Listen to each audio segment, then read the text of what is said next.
game. You don't play to just play it. Come after me! I'm a man! I'm for you! Can't wait!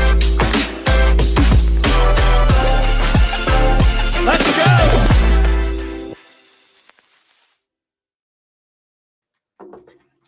All right. What's going on, everybody? It's another Tuesday night, which means it's the Big Three. Once again, the whole crew's not here. It's just myself.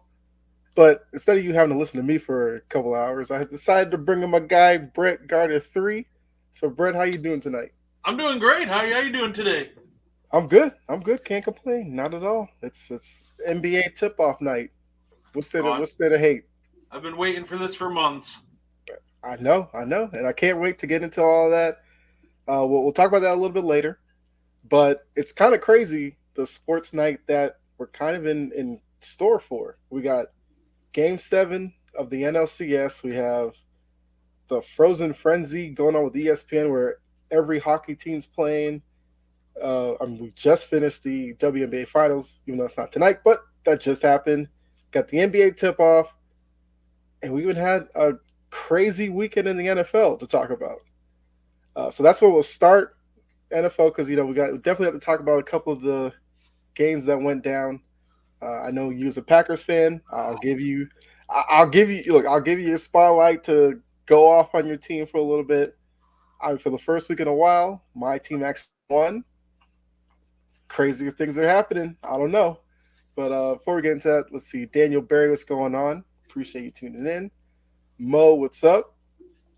But yeah, so this past week, already week 7, crazy as that is, we saw the marquee game of the week with the Dolphins and Eagles, which was supposed to be the marquee game. It turned out to be a bit of a blowout by the end, but should Dolphins fans be worried about it? Should Eagles fans feel like maybe the teams finally turned it around, or do they still have questions? Like, what were your thoughts on the game over the weekend? I don't think there's really anything to worry about with the Dolphins quite yet. Okay. I just think we're looking at a situation where the Eagles they were perfectly matched to beat them. How do you beat Tua? Get him off his spot. Easiest way to do that, pressure up the middle. Eagles are probably the best team in the NFL equipped to get pressure up the middle to disrupt Tua and the entire offense. So I don't think there's panic, need to be set in Miami. Maybe if they match up against, the Eagles again in the playoffs or whatever in the Super Bowl, they'll need to make some adjustments. But I still think they'll be fine going forward. And the Eagles got that statement win. Everybody's ridiculing them after they lost to the Jets, which I didn't. Listen, bad weeks happen. We've all been there. We've all had our good teams that just dropped a dud. So I don't think there's anything worried about on either side. I think it was a fun game to watch. Eagles were just the better team that night. Yeah, I definitely agree with that. And I agree with the fact that it probably does a lot more for the Eagles and their fan base to see their team perform against a quality opponent, get a satisfying win, a statement win. And yeah, for the Dolphins, look, it happens. You're not going to go 17-0. They're 5-2. They're still atop the AFC East. So they can't really be mad about the position they're in right now. And then for the Eagles, like we said, they are now 6-1. They have a little bit of a cushion in the NFC East with the Cowboys being 4-2. And look, for all the talk about the play from the Eagles, they're still one of the top teams in the NFC. It's at this point, it's just about getting wins, get to the playoffs, play better later in the season. I think another game we probably need to talk about. Let's see. Chiefs and the Chargers. That was a actually similar scoreline, 31-17. The Chiefs won that one. Now, once again, I think a lot of the talk is going to be about Herbert and the Chargers because, once again, in a big spot, they didn't show well. So, once again, Staley's team coming up short. And on the other side for the Chiefs, their offense has been struggling the past couple of weeks. They put up 31 points. That looks kind of like the Chiefs teams that we're used to seeing.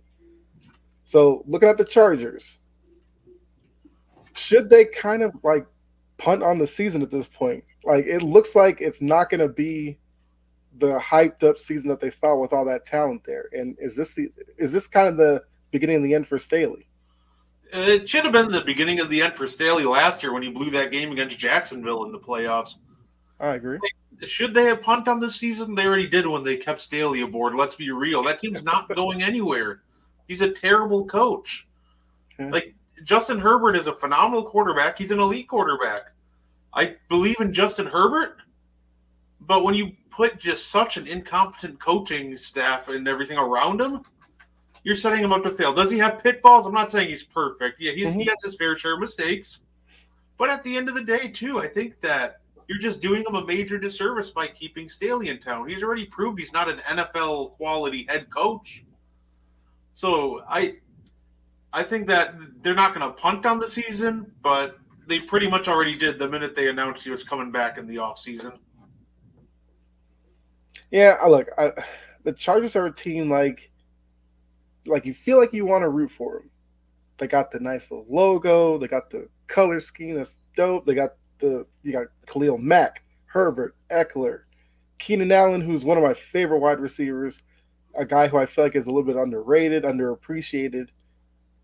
But it's just something about the mix there with Herbert, that group, and Staley that clearly isn't working. And like you said, I thought he was gone after the playoff loss, but he came back this year. You felt like this had to be it for him. Either they make the playoffs, probably had to get a win in the playoffs, to be honest with you, in order for him to keep his job. And now they're sitting there at 2-4, looking like they might miss the playoffs completely. And if you look back on it, it's going to be like, did they kind of waste these 2 years of Herbert's development by having Staley there? When they could have had, Sean Payton, but we see how that's going to Denver. But maybe the Kellen Moore coming over was a little bit late, although it seems like he probably would be the guy in waiting, and maybe we see a better Chargers team for that. But like you have to feel for Herbert and those guys because they're just too talented to be this bad against good teams. I just don't get it. Yeah, and it's also just like what the Chargers, it feels like they've always done. Like they've always just been a team that just disappoints and comes up short. Mm-hmm. We're talking about a team that one year that had the number one defense, the number one offense, and went 8-8. Like yeah. I don't know how they pull it off, but that's a team like growing up I rooted for because I really loved Phillip Rivers, LT, and Antonio Gates. Mm-hmm. They're three of my favorite players growing up, and I always wanted to root for them. But yeah, they always just seem to come up short or just find a way to come up short when it matters the most. And it's unfortunate. And I do hope they're able to turn it around this offseason. I mean, yeah, they got to figure out something. Another game I want to talk about. Look, say what you want about primetime Kirk Cousins. He got the win. He didn't look too bad. No Justin Jefferson. Then, halfway through, no Jordan Addison. And he still made plays with Hawkinson had a good night. The defense stepped up. They turned Brock Purdy over a couple of times. So another bad Purdy game after the Cleveland game was the first bad one we'd seen. He's now doubled up on it. What, I guess, storyline out of that game do you take more from? Purdy struggles again, or maybe the Vikings have found a formula to winning right now? I would be a little more concerned right now about the 49ers. I think the biggest issue with that Vikings-49ers game, listen, here's the thing with that defense. It's really good when the pass rush is working. But if that pass rush isn't working, like outside of that front seven, you can attack the secondary. You can attack the corner and safety room. So the Vikings, that's what caught me off guard the most. The Vikings, like Nick Bosa, I forgot he was on the team. I didn't hear from him all night. Mm-hmm. Like, they kept that pass rush at bay, and if you give Kirk Cousins time, he's going to dissect most defenses, especially one with the 49ers who have a weaker secondary. Their hope of winning that game resided in just getting home, making Cousins uncomfortable, and they couldn't do it. I'm still not sold on the Vikings. I'm not too worried about them. I don't think there's a takeaway. it's great that they're winning games, but my question is, do you really believe that they'll win enough games now to hop back into the playoff picture, even a wild card spot? I don't think so. I think they'll come up just short. But this could also be a positive takeaway for them going into next year if they find out something that works with the offense, with or without Kirk Cousins. So Steven said Vikings are starting to wake up, may make some moves at the trading deadline. I mean, that's kind of an interesting point because up until this game, a lot of people are like the Vikings are going to be sellers. But now, would they be bold enough to be buyers all of a sudden because they're not completely out of the division race? They're obviously not in a comfortable position, but if they can string together a couple of wins, like who knows? I mean, would you buy if you were Minnesota? Or would you kind of just stay pat, ride it out, and then treat the offseason however you want to go?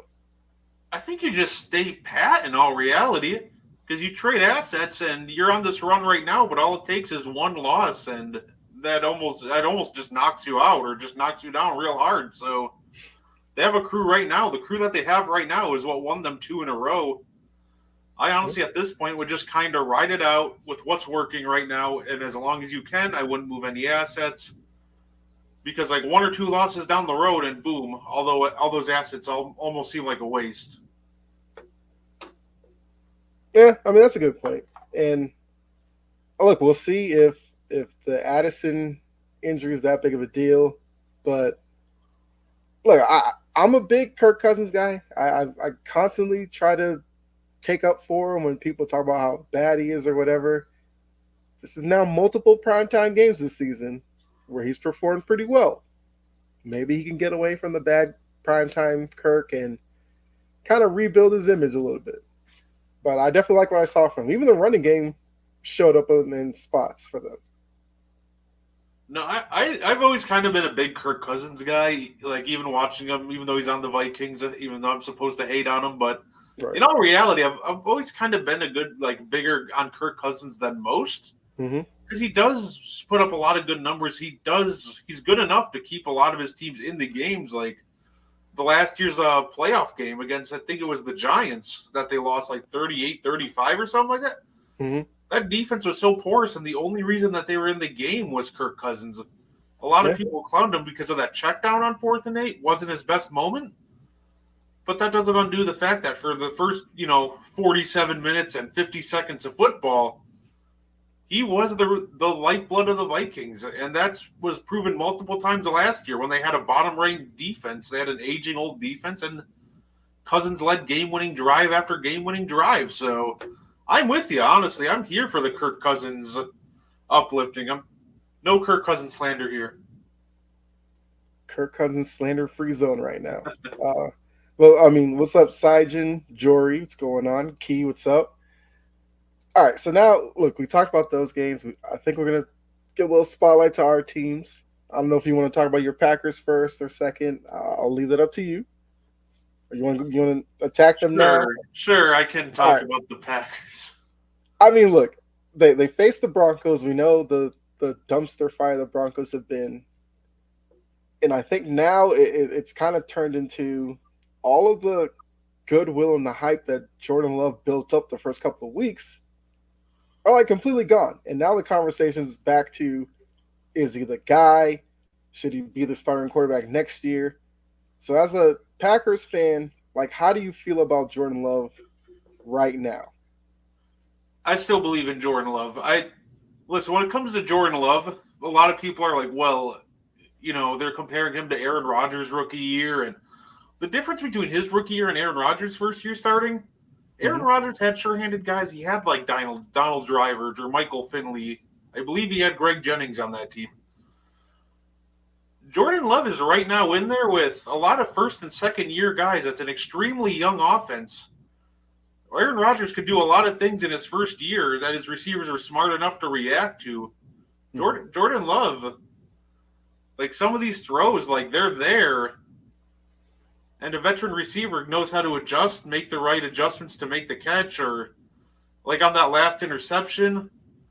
Honestly, a veteran receiver probably turns around and powers back through the ball, and he probably draws a pass interference penalty. I've seen that multiple times. Mm-hmm. Not saying it was the best read, but my point is, I still believe in Jordan Love. I think he's shown enough that I'd be willing to give him a contract after this year. I think the bigger issue with Green Bay is simple. It's the coaching staff. The coaching staff comes in for the first 30 minutes and looks like they run a playbook that's straight from the 1967 championship Packer team. Hey, we're going to run the ball. Hey, play action, but it's not a shot. We're just going to dump it to Aaron Jones. Like, you look at his passing charts in the first half of games, and half the time it's all 5 yards and in. And it looks like we just don't prepare for games at all because we come out in the second half every game, and all of a sudden we start giving the opponent, hell, like we try to come back. Like you dropped 19 in the second half on Denver. The issue is the coaching staff didn't have this team ready to play for the first 30 minutes. And football, unfortunately, is 60 minutes long, not 30. If it was 30 minutes long, we'd be in pretty good shape. But I'm frustrated with the coaching staff from Matt LaFleur's play calling. He's just making terrible decisions. He's just not having the team ready to go. That's a great point, too. The O-line just isn't blocking very well. I think, too, the defensive coordinator, Joe Barry, we have a talented defense that covers up a lot of really bad play calling he does. We saw that a lot in action against the Raiders. They're 10 yards away from the end zone. Joe Barry's lining his safety up in man coverage 5 yards into the end zone, leading to the easiest touchdown alive. Or all the times we lined up Preston Smith on Devontae Adams. Like, I think that whole coaching staff just needs to be looked at in the offseason because we need somebody that's going to come in, he's going to hold these guys accountable, and make sure we're ready to play for 60 minutes. Like, that's my frustration right now. It's more so, like, I get it. The players are young. They're going to make mistakes. But I'm more annoyed right now than anybody with the coaching staff because they have not done their job at all this year. All right, so we got Joshua in here. What's up? Key asked, because you did talk about that coaching staff, and LaFleur's a guy that when Rodgers was there, a lot of people were looking at him and put a lot of blame on him when they flamed out in the playoffs. So now with the way that the season's going, as Key asked, does LaFleur need to be on the hot seat, or because Love is a young quarterback, you kind of keep them together and hope they figure it out? I think there needs to be a conversation for sure. Because it's almost clear. Because last year I was kind of thinking that Rodgers was just checking out of every LaFleur play because he's being Aaron Rodgers. Now it just looks like Aaron Rodgers was right to check out of every Matt LaFleur play. So I think there's a situation we have where I need to see more from LaFleur in the second half. If he cannot get this team to play for the first 30 minutes in a full 60-minute game or have them looking somewhat motivated, yeah, I wouldn't care if he walked. Like, I did enjoy him with Rodgers, but as the season progresses, it's really starting to look like that was more Aaron Rodgers winning MVPs with LaFleur than LaFleur aiding Aaron Rodgers. Okay. See, we got like 10 people in here watching. What's going on, everybody? Keep the chat flooded. You know how it is on the Big Three. We love to hear from you. And we'll definitely keep you guys involved in the show. Got Evan. What's up, Evan? From Two Guys in Hockey Talk. I agree with Joshua. Yeah, I guess that's the LaFleur will be gone before Jordan Love. I got Jory saying LaFleur hasn't been the same since he was our offensive coordinator. And looks like Hackett was better to. Oh man, can't throw it Hackett in there now. And Chris, Matt might be an issue, but Love can't even do the easy stuff. If your quarterback can't make the layups, they shouldn't be your quarterback. Okay, so Chris putting a little bit of the onus onto Jordan Love. But look, it wasn't a completely terrible Sunday for Packers fans because the Lions lost as well. So at least he didn't lose any ground in the division, because we could talk about that game as well. Look, the Lions went into Baltimore. I foolishly picked the Lions to make that game interesting. I thought they would cover, possibly win it, but they did a complete no-show, and now we have Ravens fans celebrating all over the place. And look, I don't need that right now, okay? Because they still can't win playoff games, but that's neither here nor there. Their unstoppable offense finally showed up. That's what I'm saying. It's like, yes, they finally put together a 4-quarter performance that you can look back and say, okay, if you wanted to sell me that Greg Roman was the problem and Monken was going to bring some revolutionary offense to Baltimore, fine. You could put on that tape and say, look, scoring 38 points, looking like an unstoppable offense. I think now the conversation coming out of that game is Lamar a MVP candidate? Is he a front runner? I've heard some people say he's the favorite to win it right now. Where do you stand on that with Lamar Jackson? I think it's still too early to tell, but I definitely think he should be in consideration for sure. I think Lamar, Josh Allen definitely has to be up there after the nice stretch of games he's had. Hell, I think even like Tyreek Hill should be in that conversation right now. But at the end of the day, it's still too early. But right now, he's definitely in the conversation. Let's just see if he's still there in week 16 or week 17. Yeah, I agree. Jory and Josh were saying the same thing. Jory said he has to do it for the rest of the season. Josh saying he has to prove he can be consistent. I definitely agree with that because we're almost getting to the point in the season where, knock on wood, not wishing anything on anybody, but we don't normally see Lamar play too many games in the regular season. He's made it to week 7. Can he stay upright? He did use his legs to escape pressure against Detroit and made some good throws down the field. Nelson Aguilar caught a touchdown pass. Where was this when he was in New England? That's neither here nor there. Aguilar was having a lot of drops. Now all of a sudden he's catching more passes. Like, what are we doing now? But yeah, we'll see. We'll have to see if Lamar can do that against that Browns defense when they face them again. Can he go drive for drive against Joe Burrow and the Bengals offense that look like they've kind of turned it around? Even Pittsburgh. Look, Pittsburgh is hanging in there. A lot of people thought this is the year that Tomlin might fall off. They might fall under 500. They're 4-2 and look like a team that's just finding ways to win. I think that's going to be where Lamar can prove some things if he can do it within that division again. Josh says wasting money on Odell. I didn't understand the fit to begin with because he's outside the numbers. Lamar doesn't throw outside the numbers. Which Odell had to want to get paid, so he went there. Yeah, that was a signing that if you look past the name value, it just didn't make any sense to begin with. Hey, they're winning, so nobody's gonna really worry about that right now. Right. Until he starts, proposing to kicking nets and all that again. Lamar ought to worry about finishing the season without getting injured. That's going to be the storyline, of course, with Lamar. Now, you did bring up Josh Allen. Segue to Bills Patriots. Josh Allen had an up and down game. Very first play, throws the interception to Jabril Peppers, who I will say has become one of my favorite Patriots. He just seems like a guy that is a great leader in the locker room. But, they get down by double digits. Then all of a sudden, Josh Allen turns it on in the fourth quarter, engineers 2 touchdown drives in like 3.5 minutes.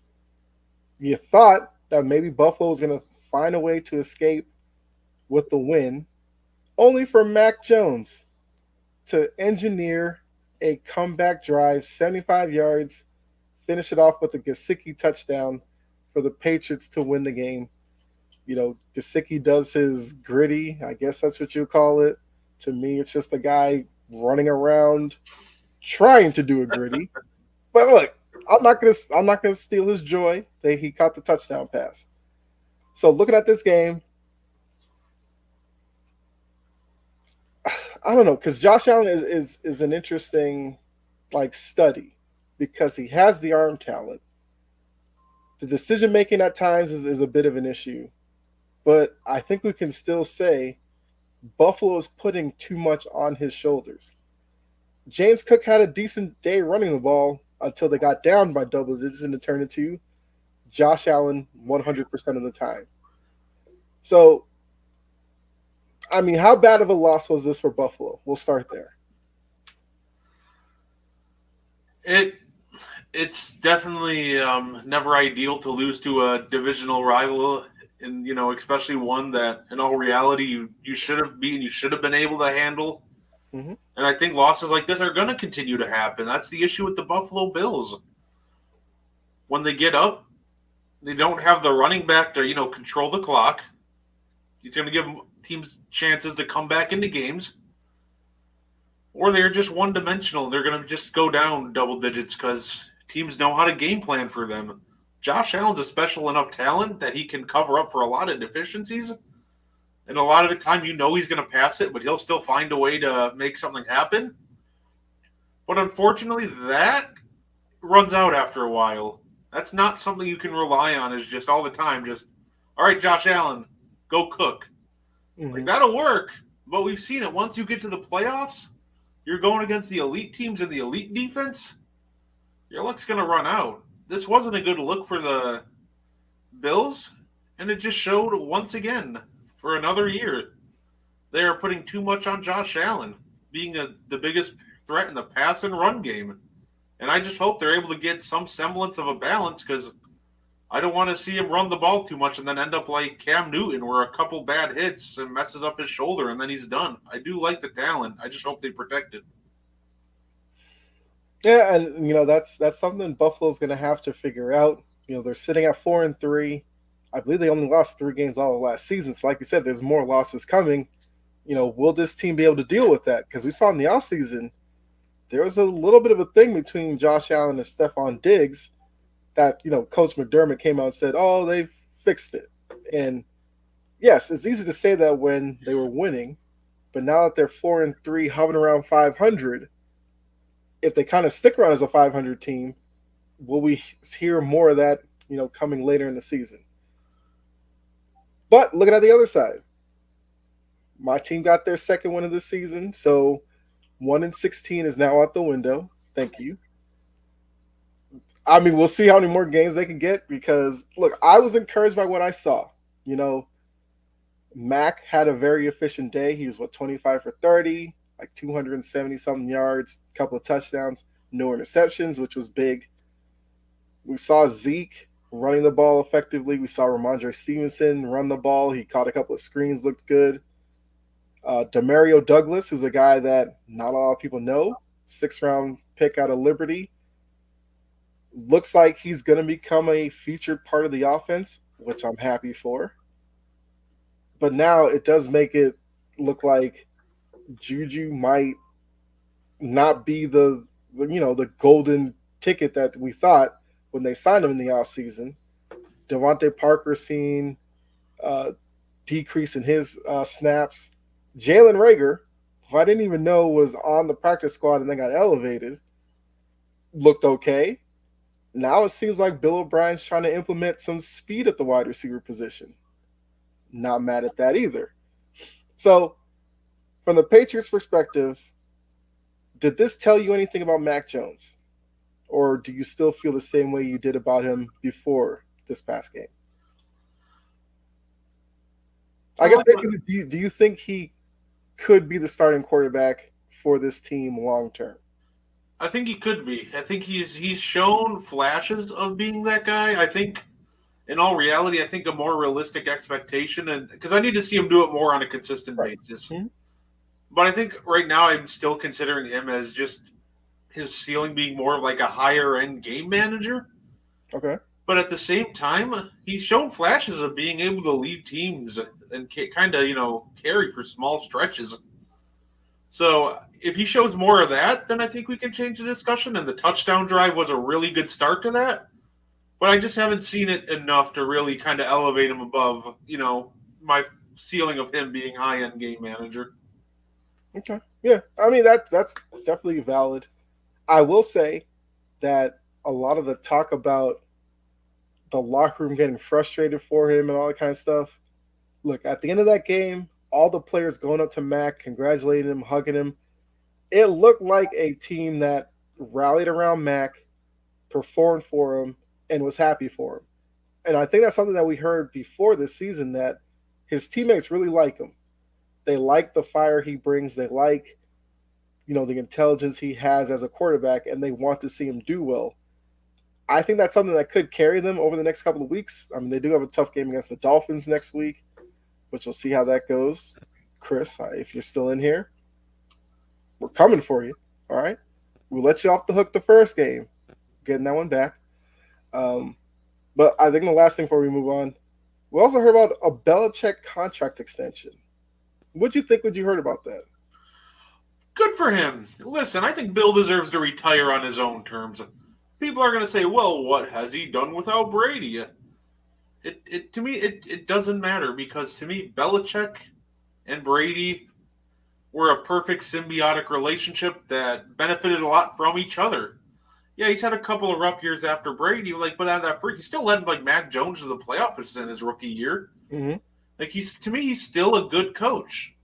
To me, this is almost the equivalent of, it would be like if people started asking, oh, well, should they move on from Pop? I think both of those guys are almost in the same tier, and those are guys that they've done so much for your franchise that they deserve to go out on their own terms. Okay, I agree with that. Now, I did hear that some of the, finer details of the contract, which apparently the only people who know about it are Belichick, Robert Kraft, and Jonathan Kraft. They say Belichick, we kind of know that, but Belichick has a very small circle, and not a lot of people know everything. But the word apparently is this is a deal that's for the next couple of seasons, because apparently Robert Kraft still really likes Gerard Mayo and wants Mayo to be the next coach after Belichick. So this isn't some deal where he's going to be around until 2030 or something like that. This is something where it's this season, next season, maybe the season after, and we kind of see where he is at that point. But yeah, I'm with you. Look, 20 plus years of great success can't just be wiped away because of 2 or 3 years of a struggle after a Hall of Fame quarterback, possibly, well, to me, the greatest quarterback, but to some, one of the greatest quarterbacks to ever play leaves. Yes, it was going to be a struggle. So I'm fine with Belichick being around for the next couple of years. And I think a game like Sunday shows, he can still get you wins. It's not like he's completely clueless. The defense still plays well. There's a lot of questions about the offense, but it seemed like they answered some questions on Sunday. All right. Are there any other games from this past week you want to touch on before we move on? Oh, no, I think that pretty much those are the big ones. I didn't really have my eye on too many other games this weekend. Okay. All right. So, look, the reason why we're here, kind of perfect timing, because I think the first game's about to tip off shortly here. Let's get into our little NBA season preview, because it's a big day for NBA fans. It's like NBA Christmas before Christmas Day when the NBA takes over. We have 2 games tonight, so we'll start there before we get into more predictions and everything. The first game is Lakers and Nuggets. It's ring night out in Denver. Jory Sexmo Lake Show. I know she's a Laker fan. Ring night is always an interesting night because the emotions are so high from getting that championship, the banner and everything, that, oh yeah, now we have to turn around and play a game after. So in that game, what are you looking for from Denver's side and the Lakers side? From the Lakers, it's pretty simple. First, obviously, the real question is, how's LeBron looking in year 21? How much of the offensive load can you put on him without wearing him down? But really, what I want to see from the Lakers, Anthony Davis, assert yourself. When I call him Anthony Day-to-Day Davis, it doesn't necessarily always mean injuries, right? With Anthony Davis, it's his mindset that annoys me. Because I watch him one game go, I'm the best player on the court, I'm going to prove it, then he drops a 40-point double-double. Then the next game, he just looks like, oh, well, I don't know if I really want to be here. I don't know if I want to play. I might be a good player. He's indecisive, and then he drops 10 points. So this year with the Lakers, my biggest thing I want to see at the end of the day is I want to see Anthony Davis, and I want to see Anthony Davis assert himself as the best player on the court. LeBron's not getting any younger. The Lakers need Anthony Davis to dominate and take over for LeBron James and kind of carry the mantle forward. Does he still have it in him? Can Anthony Davis be that guy? I want to see answers this year. I think he can, but he's just got to prove it consistently. And with the, I mean, it's go ahead. No, I was gonna ask one quick question with the Lakers. Could it be something to question whether AD just is fine being a Robin, not necessarily a Batman? Could we ask that? I think that's a valid question. And he very well might. I mean, the thing with AD that frustrates me sometimes is I think he's shown he can be Batman. I think you can build a championship team around AD. Okay. He's shown he can carry bad teams. He did it in New Orleans for a while. And if you tell me you can name 5 players from those New Orleans teams, stop lying to yourself. Those teams are terrible, and he still took them to the playoffs. And his 2 best players after him, by the way, were like Drew Holiday and Nikola Mirotic.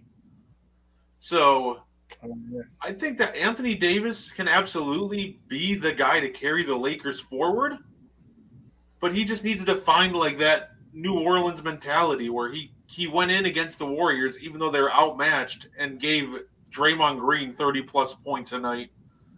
So I just need to see that from him. He might be okay right now being a Robin, but I need to see more Batman out of him if I'm going to be confident in him carrying the Lakers going forward.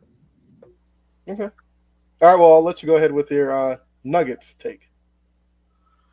The Nuggets. My question with the Nuggets is how will they replace the perimeter defense they lost in Bruce Brown? Because that's a big one.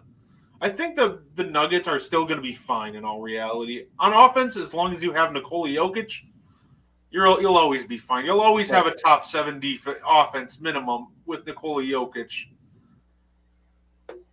Defensively, I question if they'll be able to contain dribble penetration like they did last year, and Bruce Brown was huge in that. You had Brown and Pope chasing guys around screens, so you couldn't necessarily always attack Jokic. So you could try, but you're going to be contested by KCP and Brown and Jokic or Aaron Gordon coming from the weak side. So they still have KCP, but I think the loss of Bruce Brown is going to be big defensively, and I'm curious on how they're going to replace that. I'll be watching that closely.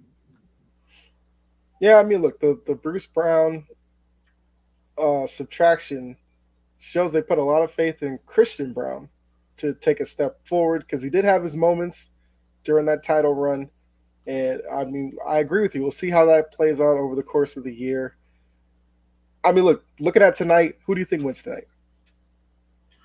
Give me the Nuggets. I think they're gonna be extra hyped. I think they're gonna be extra juiced. It's their ring ceremony, and I think they'll carry all that energy and momentum to a win. I kind of agree with you. I think it's a close game regardless. Yeah, I think it's not a bad way to start the NBA season off, and yeah, I think the Nuggets get the win. Which I know if Freddie was in here, he'd probably say, "Stop hating, got the king." Well, whatever. Nuggets are winning tonight. Is it?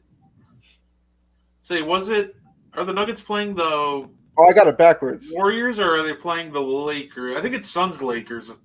No. I just looked it up. It's Nuggets Lakers. It's Suns Warriors. Lakers. Yeah. Okay, I just wanted to get. Okay, I guess Gene was saying. I guess his winners tonight are. Oh, gotcha. Yeah. Okay, my bad. Yeah, I saw that at first. It kind of messed with me as well.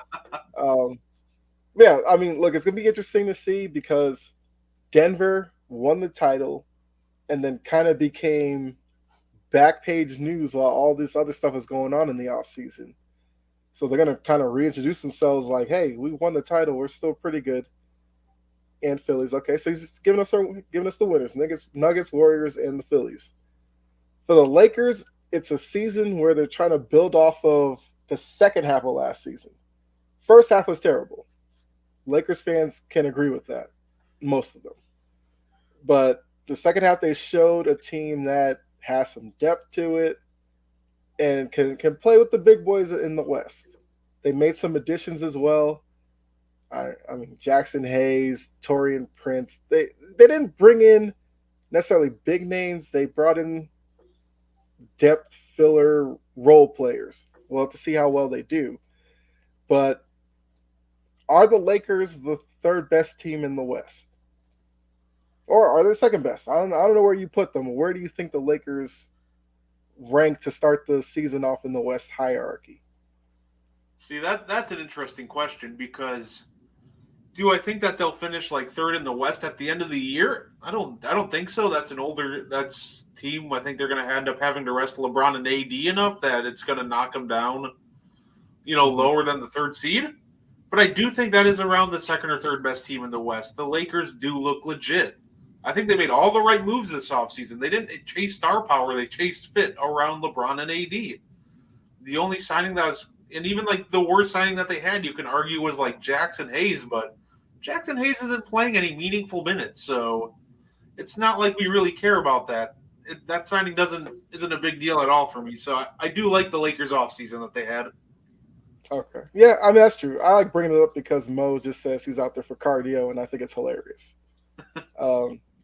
Then looking at, I guess I'll say for the Lakers, I think they'll probably be a 4 or 5 seed. They'll be comfortably in the playoffs, but like you said, it's going to be more about getting LeBron to the playoffs and not wear him out and then kind of unleash him and see how far they can go. So then looking at Denver's side, who in the West would you say is their biggest competitor to repeat as Western Conference champions? In all reality, this is an interesting question because I don't think that the Warriors have enough to knock off Denver this year. Okay. I'm just trying to go through all the different teams because it's tough because I think they're just the clear-cut best team in the West still. I think your closest team might be the Lakers, but they just 4-0 swept them last year. So maybe if LeBron's healthy, that changes something, but I just can't really see a team right now that can match what the Denver Nuggets have to offer. Because even losing Bruce Brown, that core four with Jamal Murray, Aaron Gordon, Jokic, you still have Porter Jr., KCP. Mm-hmm. That's a really good rotation to be running out come playoff time. So I don't see a team in the West that's matching that. Yeah, I mean, I guess thinking about it, that does make a lot of sense because like a lot of teams made moves last year, but like you, I don't know if they really did enough to stop Denver. Because look, you got the Suns in the conversation with all that they did, but there's going to be questions about who's going to sacrifice to play point and kind of give up some points to facilitate, which I guess is probably going to be Bradley Beal, but we'll see. I think he's out tonight. You have the Kings, who were the feel-good story last year, but now that people know what they're about, can they repeat that this season? You got Memphis, who just learned, John Morant's going to miss the first 25 games, but now no Steven Adams because he's out for the year. And we saw what the Grizzlies did last year when they didn't have Steven Adams. They, didn't really do it. Yeah, sorry. I was just going to say, so like looking at Memphis, I don't really know where to place them as well because the first 25 games was going to be a challenge to begin with. I was like, if they could hang around 500, they might be better off.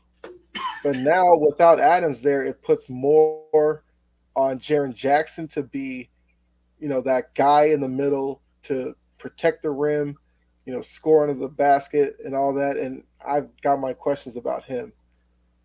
And then outside of that, it's like the Clippers. Do you believe in Paul George and Kawhi Leonard to actually care to play more than 65 games and put that team in a good position? Maybe on Paul George, maybe, but Kawhi, we know Kawhi's going to do what Kawhi wants to do.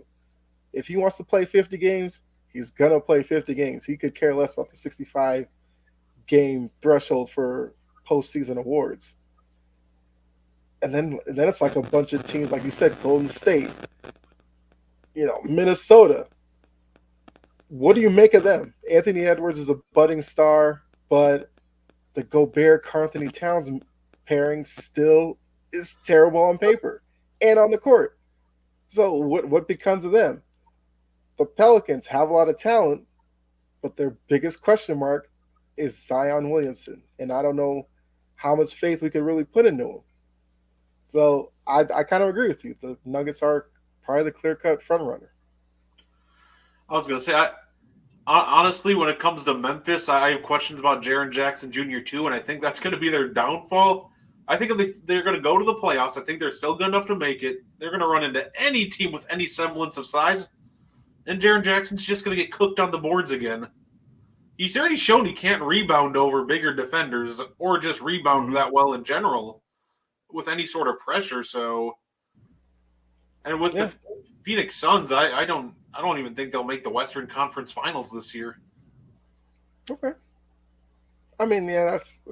I mean, look, for Phoenix, it's like boom or bust. They could catch lightning in a bottle, run through the West, and we'll be like, oh, so building your team around 4 solidified stars and a bunch of random guys works. Or, like you said, they flame out in the playoffs, and everybody will be like, yeah, we knew it wasn't going to work because you're so top heavy that the rest of your roster just isn't good enough.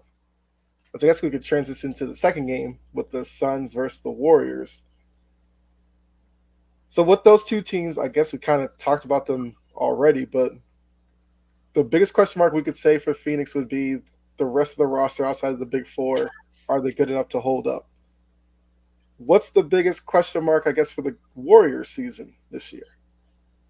Depth, age.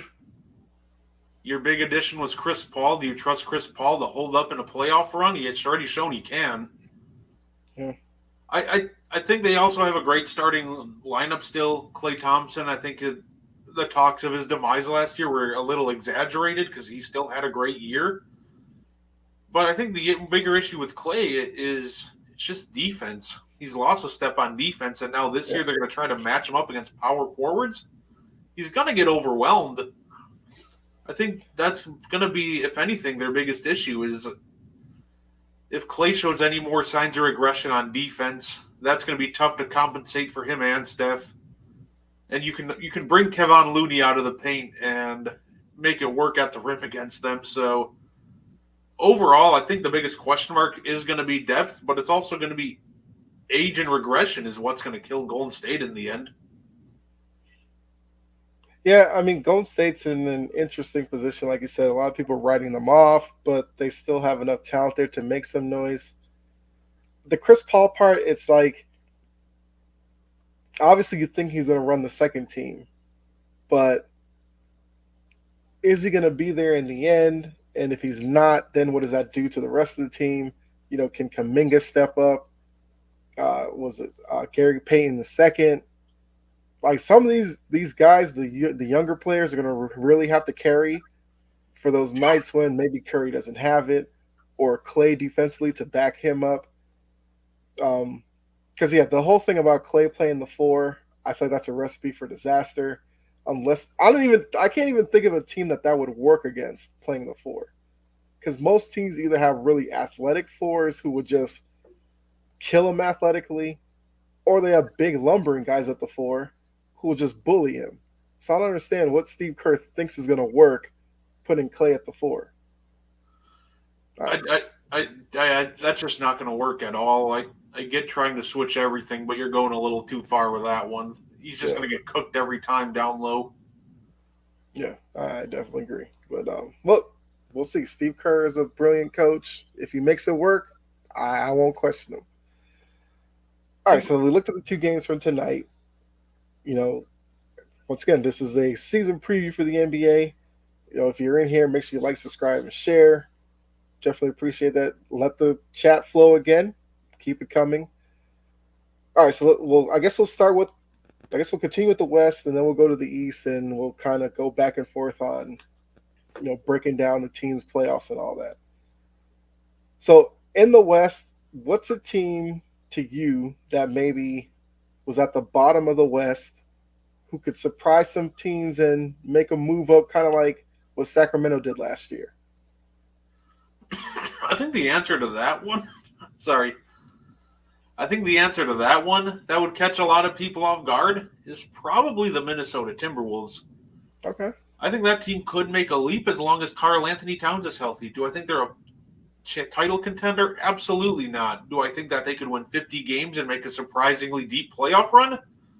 Yeah, and if Ant takes another step into superstardom, say what you will about Rudy Gobert, but he still has that impact where he steps on the court and you have a top 10 defense. And Karl Anthony Towns is still one of the best offensive big men in the game. So it's an awkward fitting puzzle. But at the end of the day, I think that if they get creative enough, they can make it work and surprise a lot of people with a pretty deep playoff run this year. Yeah, and we saw some stuff from the offseason where, because you said Karl Anthony Towns is one of the best big men, like perimeter players on offense. We were seeing some footage of Rudy Gobert shooting threes. Look, I mean, I'll believe it when I see it in a game, because we saw, Ben Simmons do this, not shoot him. Look, if Rudy Gobert added anything offensively, then I would feel differently about them. But it's just that right now he's a guy that kind of takes up space, and you have Anthony Edwards who likes to get to the rim. I think when he's on the court with Karl Anthony Towns, it pushes Towns to the perimeter too much. I think Towns has to find that balance between, yes, I can shoot the three, but I don't need to live out there, because that's kind of, letting teams off the hook defensively. He should be able to go down in the block, put his hand up, throw it down to him, and he should be able to do work down there. Problem is, I just don't see him do that enough, which is why I don't really buy into Minnesota. But look, I'm a big Anthony Edwards fan, and I would love to see it. But I don't know if I believe in them. I mean, I was trying to think of a team for myself that I would think could make a leap. Well, I think like the obvious choice would be Oklahoma City, because Yeah. Shea is a top 10 guy. Chet Holmgren's back from the injury last season. They just have like really good depth with like Dort, Williams, and it was like Pokashevsky. I think I said that right. Yeah. All right, I'll give myself credit for that one. They seem like they're really well coached, and they're a team that I feel like people are just waiting for them to finally get there, so that more people realize how good of a player Shea is. So I'd probably say Oklahoma City, and maybe a dark horse might be Houston, because I really like what they did in the offseason. Kind of trimming some of the young players that they had and bringing in established veterans. Yes, one of those veterans was Dylan Brooks. Dylan Brooks is, look, you got to take the good and the bad with him. He's getting himself kicked out of preseason games for going low on people. You just got to live with it. It's their problem now. But I do think Houston could make it interesting this season. What do you think about Houston? I want to believe in Houston so bad, because I've been stockpiling stock in Alperen Sengun for like 2 years now. Mm-hmm. I think he's a phenomenal talent, and I think offensively speaking, he could reach the bonus levels of talent. I think he's that good. Okay. I like that. However, the one issue I have is your collection of guards. I have an issue with Jalen Green, Dylan Brooks, and Fred VanVleet. Yeah. You have 3 guys who have shown in the past that have a very low shot IQ. My question about Houston is, and if they can fix their shot selection, that's fine. But can they fix their shot selection? Because I feel like there are going to be a lot of possessions where it's, them taking turns just going up and spamming really bad shots because they all just want their looks.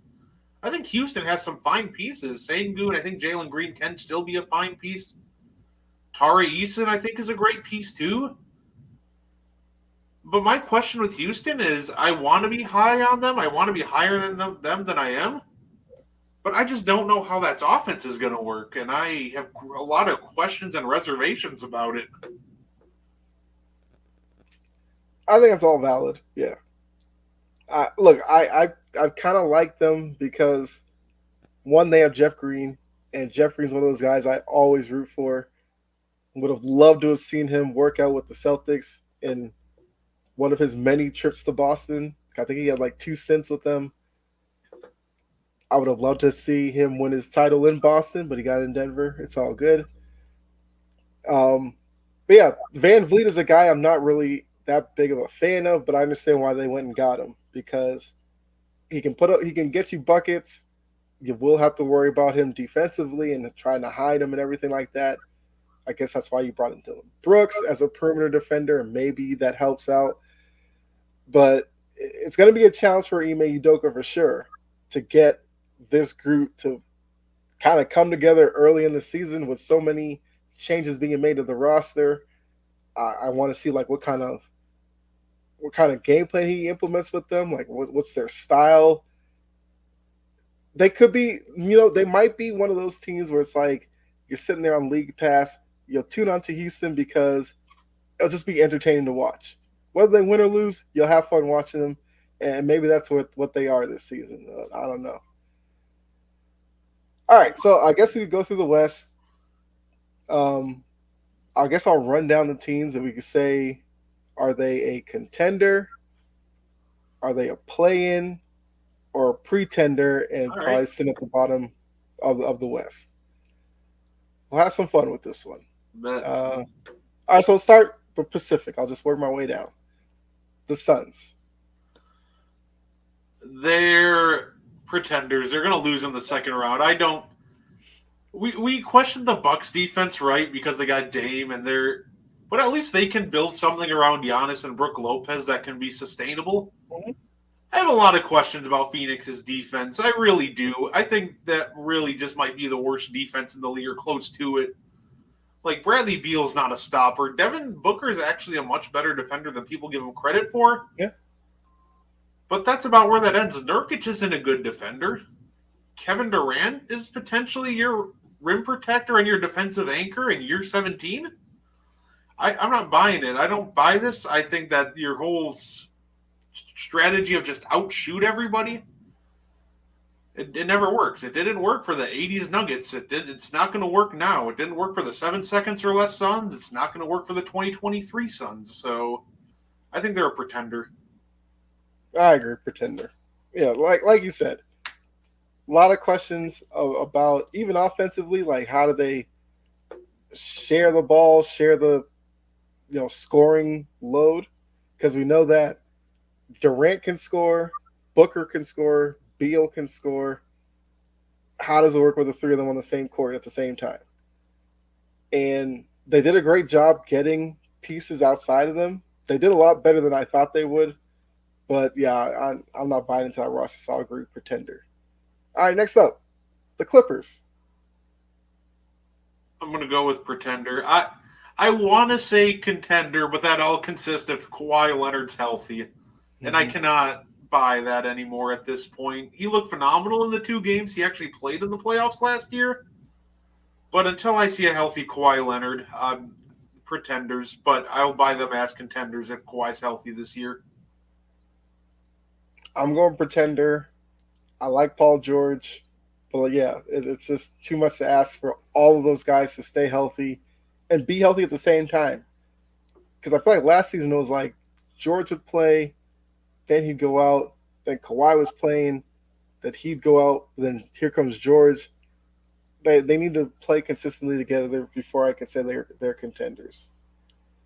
Let's see. All right, here's an interesting one. Sacramento. Oh, man. This one's interesting. It is interesting. I think I got to really think about this one because they're tough. They're really tough because I think their offense is going to be back to full force. But that defense just looks abysmal. I want to almost put them in the pretender category too, just because I don't know who's getting stops for that team. Their best stopper in the starting lineup is arguably Harrison Barnes, and that's not ideal considering his age. So I want to go pretenders on the Kings as well. I'm gonna go. Oh man, because that was a good point. I feel like just for the feel good nature of it, I'm gonna put him as contender because the more we can see light the beam come playoff time, the happier I am. And look, it's a franchise that, even though I'm a Celtics fan, back in the '90s, I loved watching Kings basketball, and the fact that the fans out there have another reason to cheer for their team, I'm always a big fan of that. So I'll say contender, but question mark on that one. Okay, aforementioned Lakers. Lakers, I think, are contenders. The question mark with that, pretty much it's almost the same as the Clippers I had. I'll buy them as contenders if Kawhi's healthy. I'll buy the Lakers as contenders if you can get LeBron and AD to the playoffs healthy. If they're both healthy, I don't see any team that they can't run through outside of Denver, honestly. Mm-hmm. So I think that we'd be in for an awesome rematch. I think it would be a fun series. So I'll take the Lakers as contenders this year. Okay. All right. The Celtics fan in me won't allow me to say that they're contenders, but I'm going to keep it professional on here and say I agree that they are contenders. So between LeBron and AD, how many games do you think the Lakers need to get out of them to kind of establish themselves as contenders? I think in total, if they can get, because I know AD said his goal is to play all 82 games. I don't think that happens. He was clearly getting ready for his stand-up career post-NBA. I think a realistic number he can aim for, though, is I don't see why he can't play 65 to hit the threshold for awards. Okay. I think a realistic number is probably 55. I think as long as they can get to the playoffs healthy, they're a threat to anybody. Okay. They just need to play enough games to get there together. And if they do that and they're healthy, look out. Lakers are definitely going to be coming for everybody this year. Yeah. That point will be about matchups in the playoffs. I agree with that. Okay. Last team in the Pacific, Golden State.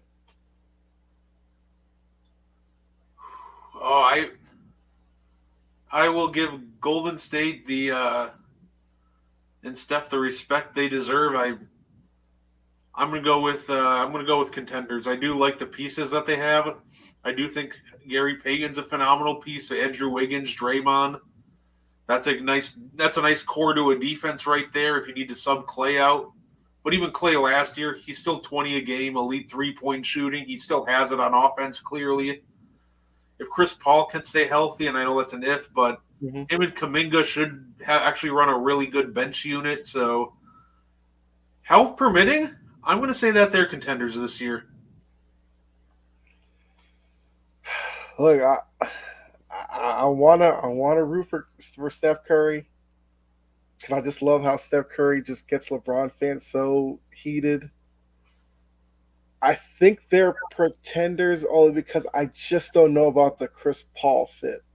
And I feel like the way that their offseason kind of went, you're going to tell me that the difference between last year and this year is Chris Paul. I don't know if I'm buying that. So, and look, they lost Jordan Poole. And look, Jordan Poole is another guy you kind of have to deal with the bad, but he was a guy who could fill it up, at least when he was on. Of course, when he was off, it was brutal to watch, but you kind of had to live with that because he gave them an element outside of Curry as a guy who could, create for himself a little bit. And I think they will miss that at times this year. So I'll say pretender, although I'd love to see them give it like one last run. Because obviously the time's coming to a close of Curry, Draymond, and Clay together. Okay, let's go Southwest. Interesting division here. Start with those Grizzlies. What do you think? Oh, they're a team I want to say contenders so bad, but I have to say pretenders with them. I just don't think Jaren Jackson's ready to be the guy in the middle. And last year during the playoffs, we clearly saw it killed them. Anthony Davis and LeBron went in and completely overwhelmed them on the boards. Mm-hmm. Barring a midseason trade to shake things up and bring in a guy that can kind of shore up the middle for them, I think they're pretenders. Okay. I agree. Like, even just the last season's playoffs where Jaren Jackson didn't show up, he struggled in the World Cup as well. The FIBA World Cup or whatever, because he was basically the only size the U.S. had. And they were getting bullied by teams like Germany down low. And that was one of the reasons why I was like, I knew the U.S. wasn't going to necessarily win gold over there because, like I said, I'm not a Jaren Jackson guy like that either. They ended up not even medaling. And I think that's going to carry over into the regular season unless he finds something to kind of change it and become more of a presence down there. If not, yeah, I think they'll make the playoffs, but they'll be at the bottom and maybe like a one and done type team. So I agree, pretender. I was saying, not to mention with Jackson, the other thing that frustrates me is for a DPOY, he just almost has insanely. I don't want to say he has low IQ, but holy cow, does that dude just rack up too many fouls in such short amount of time? So I'm not going to say he has a low IQ. I don't think you can have a low basketball IQ and win DPOY. Right. I questioned his judgment on defense sometimes, as weird as that is to say, because we saw it in the World Cup. When he played like 14 minutes and fouled out. If you take it right at him, he's going to foul you. So I need to see that from him too. Just be more disciplined on your contests. Yeah. Like I said, I agree. Pretender. Kind of like you, I want to say contender so bad because my guy Marcus Smart's there now. And I think there's a lot that he might be able to bring to that team. Also, Derrick Rose, which I think is an underrated signing by them. Because look, Derrick Rose is one of those basketball players you kind of just have to root for the way he transformed his game after the knee injuries, taking his athleticism away. But I just don't think they have enough to kind of hang with your LAs or Denvers next season. Next team, let's go with the Pelicans. This one is this is another one I want to say contender so badly, but that would require Zion to be healthy. He hasn't shown he can do that yet. I'm going to go pretender, and it's rest on the back. And the matter of fact that Zion, they need Zion. But the question is, can Zion play enough when it matters to propel them on a deep playoff run? And I don't think he can yet. Yeah, I would agree with that. And at this point with Zion, it's kind of like the AD plan. Can you give us 50, 55 games? And if he can, I think the Pelicans are a great team. And oddly enough, I feel like if you took Zion out of the equation, the Pelicans are still a really good team. I think it's just the fact that you're like yo-yoing Zion in and out of the lineup. I think it just messes with so much that they end up underachieving. So it's kind of a situation where he either has to be all the way in, or you kind of have to remove him in order for New Orleans to kind of move forward. So I agree that they are pretenders, but they have the talent to be a contender for sure. Houston is next up. Yeah, they're definitely they're a pretender. They could surprise. I think they could win some more games than people expect, but I don't even see them getting to the play-in quite yet. Mm-hmm. I think that might take another year or two of development from the young guys. As much as I'm a resident Fred VanVleet hater, I just hate that his favorite type of shot to take is a heat check, even if he's shooting 1 of 10. Yeah. I do understand why they brought him in, and I do think he's going to add tremendous value. I don't see even a play-in game for them until next year at the earliest. I want to say playing for Houston, but I do kind of think the same way that's probably the stepping stone for next year. This year is going to be all about the culture that Ime could bring down there, showing that they're more of a mature team. Because a lot of stuff that hindered them the past couple of years was they were so young that they were just immature in situations where they'd have bad turnovers or bad shot selection. Like, can they fix that this year and then next year try to make a run at the play-in, and then after that try to be a top 16? But yeah, I'll agree. Pretender. The NBA soap opera, Dallas. Oh man, I think Dallas is going to land in the play-in. Okay. I think they'll win in the play-in. I think they'll make the playoffs through the play-in. But this team is not touching a finals at all. They're not. I don't think they come close. I wanna like what Luka and Kyrie. That's a nice pairing on offense. My questions once again come from the defensive side of the ball. Neither of them are stoppers. Mm-hmm. I think I will give them credit. I do love the signing of Josh Green that they just had. I thought that was a phenomenal deal. The trade for Rashawn Holm, helps as well. Mm-hmm. But I'm just not sure that they'll have enough on the defensive end to hold off these higher end teams. So I'm going to go play in, and they'll make it to the playoffs, but I think they're a first round exit. I mean, once again, I agree. I think Dallas is a play-in team. They brought in Grant Williams as well. It's going to be interesting to see what Grant Williams' role is in Dallas. Boston, we kind of knew he was a, depth big. You threw him out there on Giannis, he could be physical with him. You could throw him out there on Embiid, he could be physical with him, kind of frustrate him a little bit.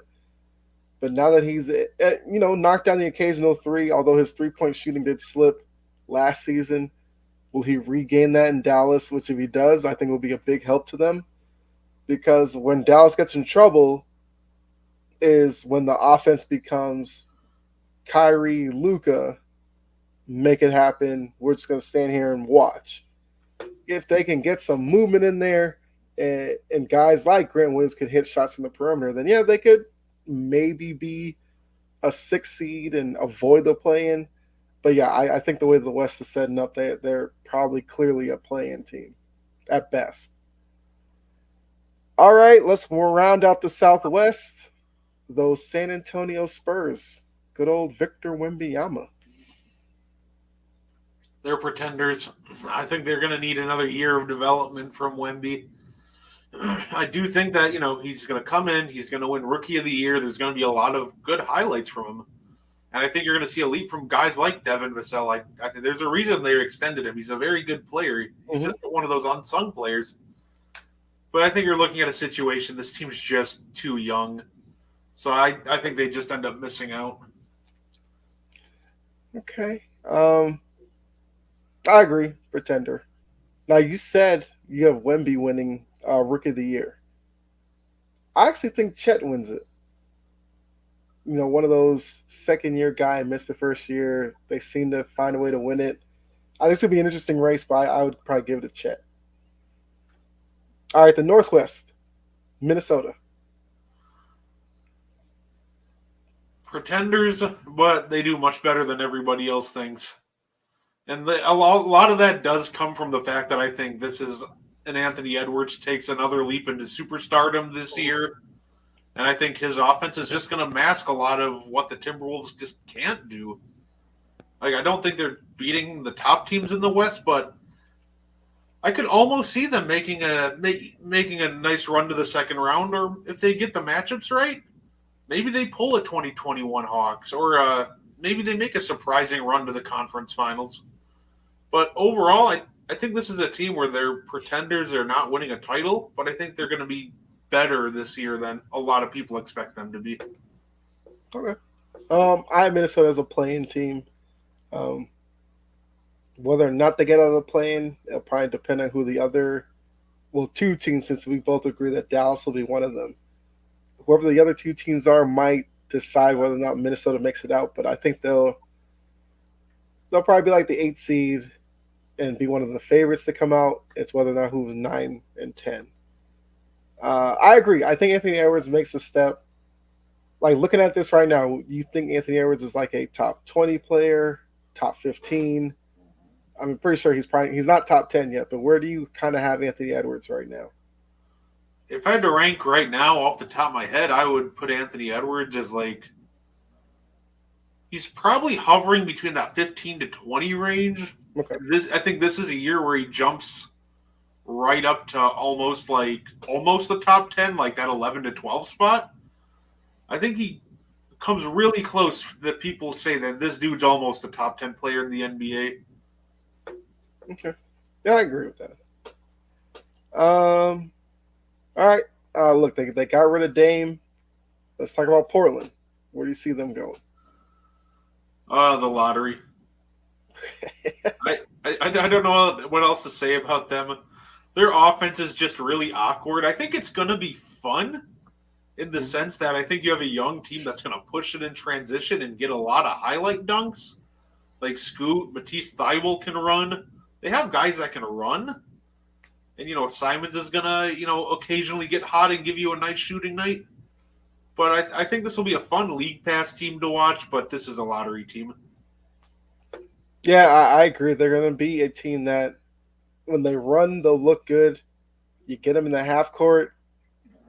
I don't know. It's going to get a little dicey there.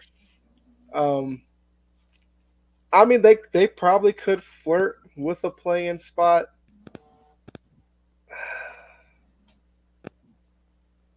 Nah, yeah, they're probably pretenders because I'm thinking of two other teams I could see in the play-in. I don't see Portland, getting past either of them. So yeah, I'll say pretender for Portland. That's my big issue with them too. It's in the half court. What are you going to do? Run DeAndre Ayton post ups? That sounds like very low percentage basketball. So I'm good on that one.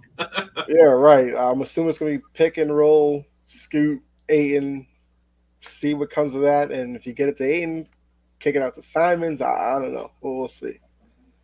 Let's see. We got Denver. I mean, I think we could both agree. Contender. Oh yeah, easily. Yeah. Nothing derails that outside of a Jokic injury. Right.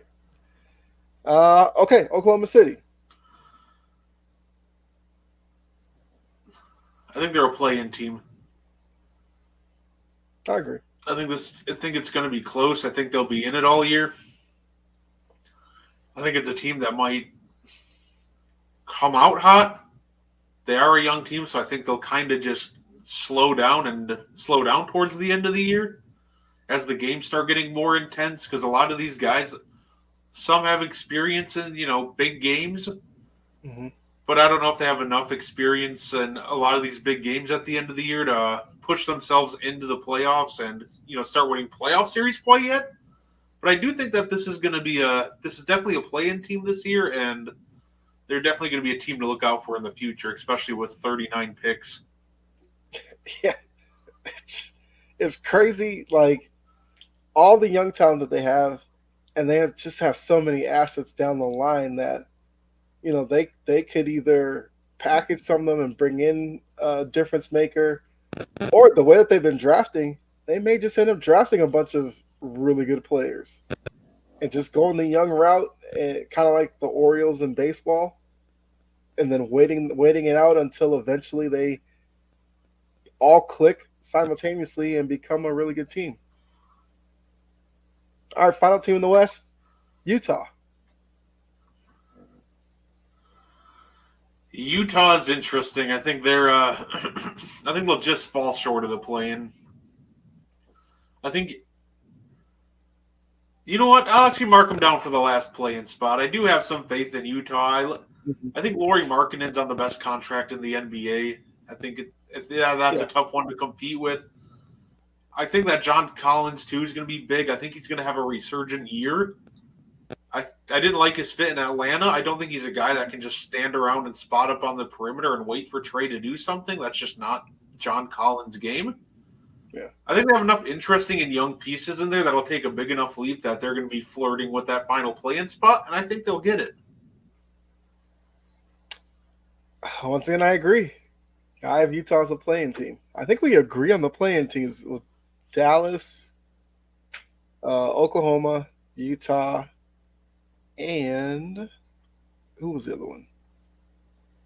Was it New Orleans? Yeah, I kind of have Minnesota. I mean, New Orleans and the hanging around in the play-in. That's right. Yeah, New Orleans, Minnesota. I think was So we have about the same outlook on the West. All right, so now let's turn to the East. We are both fans of teams in the East. I mean, actually, the two top teams in the East. So, we can actually start there. Both teams made key moves this offseason. The Bucks went out and got Dame, even though it looked like he was supposed to go to Miami. He was destined to go there. Nope. Swoop in at the last minute, get him out of Portland.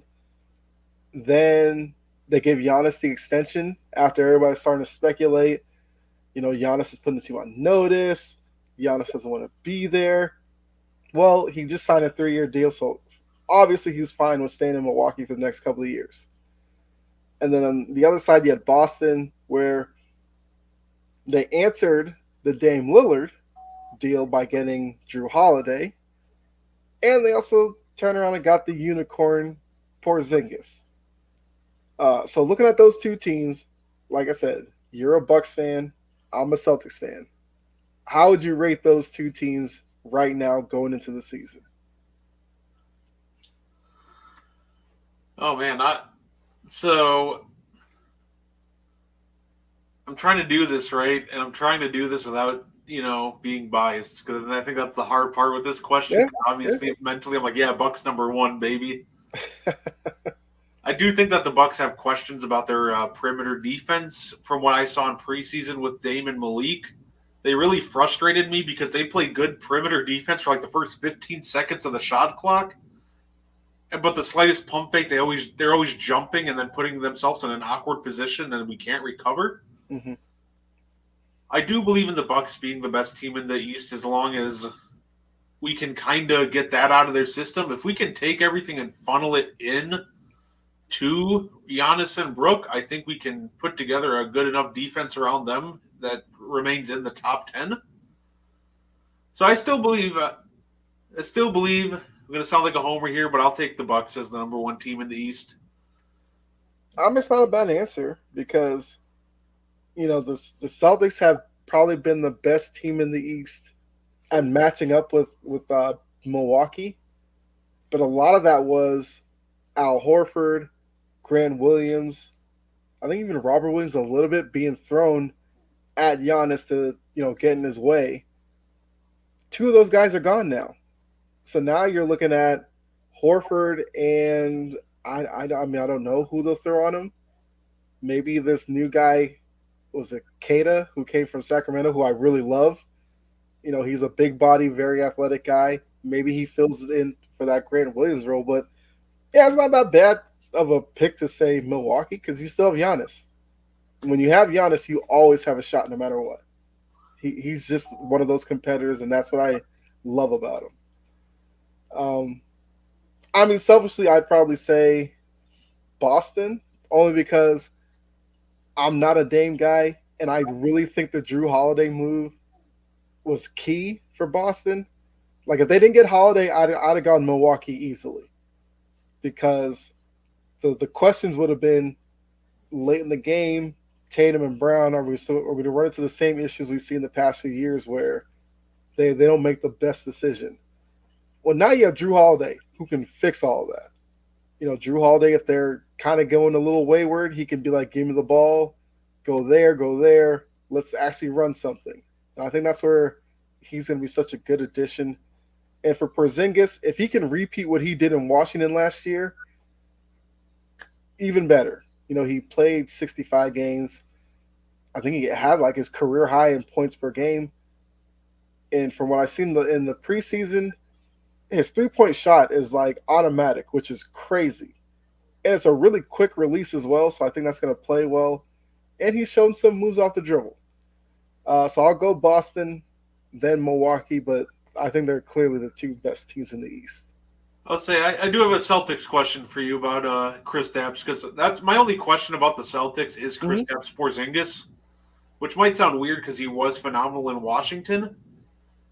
However, it almost feels like the role that they're going to ask him to play is like a floor spacing center, that anchors the defense. And that almost feels identical to the same role that he got really unhappy with in Dallas. So I guess my question is, are you worried at all about him not getting enough touches and kind of getting upset and disgruntled like Dallas when at the end he was phoning it in? Or do you think that they'll let him kind of explore more like in Washington where he was more happy? I think we'll see more of Washington. I think a lot of the frustration in Dallas was like he was clearly the number 2 guy in Dallas, but it seemed like him being number 2 was so far behind Luka as the number 1 option that I think that's where the frustration came. Whereas in Boston, they run more of a ball movement type of offense. So I think he'll still get his touches. He's probably not going to average 20-something a game. I think he's going to have to be fine with that. But can he be a 16-a-game guy? Yeah. Grab 7-8 rebounds, block a shot or two, shoot like 40%, 38, 40% from 3. I think he could fill that role. and I think he'll be fine with it. I think it is a good question to have because I think even people in Boston are wondering, is it too many good players that they have? Tatum and Brown, a lot of questions about them as who's the number one, number two guy. We know it's Tatum and Brown, but Holiday seemed like a really good complementary piece. For Porzingis coming off the year he might be thinking, I'm kind of back to when the Knicks drafted me and everybody saw me as the unicorn. Why can't I be that in Boston? So I don't think it's going to be as bad as Dallas, and I think it'll be closer to Washington. But I think it's a good question to have. Yeah, that's my only concern too with the Celtics is also, are you worried at all about if Kristaps does end up missing time, if he goes down, and Horford, he started almost to look like he started showing his age at the end of the last playoff run. Are you concerned at all about like the center rotation? Because I feel like that could be what sinks the Celtics. Like I think they have a really good team on paper, but if we have the Horford regression continues and we get another Porzingis injury, which he's normally good for, Mm-hmm. are you does that concern you at all, or you don't think it'll be an issue? I was worried about it because I think the third big man was like Luke Cornett. And look, I love Luke Cornett. Him contesting 3-pointers from the paint, it's goofy and it works at times, but he kind of lacks physicality. So if they were going against Philadelphia and he had to cover Joel Embiid, I'd be like, ugh. If you're a fan of Cornette or your family, turn it off. It's going to get ugly. If you tell me he's got to sit out there and try to stop the freight train of Giannis going to the hoop, not a fan of that either. But the fact that that Keita guy kind of came on in the preseason, I feel a little bit better about it because Keita's a guy who's definitely more athletic than Cornette, is more of the dirty type of player where he'll push his nose in down low, go up for rebounds, he'll finish down low. Whereas Luke Cornett now is like the fourth big man, so you're only really going to see him in blowouts or whatever like that. So I feel a little bit better about the center position, but I do think it is a position of worry because if you were down Porzingis and Horford on a given night, and you're back and your centers are Keita and Cornette, that's rough. Now you're probably asking guys to play out of position.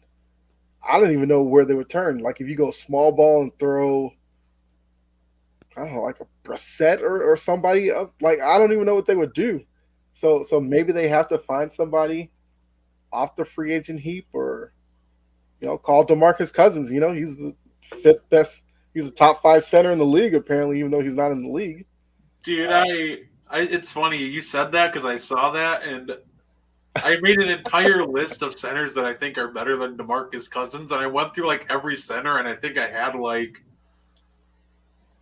pretty much he's just not even starting, and even backups are better than him at this point. Like he's like he's like a top like 40 center to me in the NBA right now, if he was even in it. Yeah, look, I give him all the credit. Be your best cheerleader, but you gotta be more realistic. If you were a top 5 center, you would be on somebody's roster. Right. If you're not, probably says something. You also have Dwight Howard out there, although some weird things going on with Dwight Howard, which we're not going to talk about because whatever. But I don't know. I feel like probably the buyout market, when some teams release a big man, I wouldn't be surprised if the Celtics picked up somebody because they could still use a body there for sure. Also, watch out, bald Derek White about to be unleashed on the NBA. I'm here for it. Let's see. So we got about half an hour left in the show, so we'll focus on the East. So we talked about Boston and Milwaukee. I think the same question like the West. Who's the third team in the East? There's a lot of contenders for that. If you're still buying into Miami, you're still buying into Philly.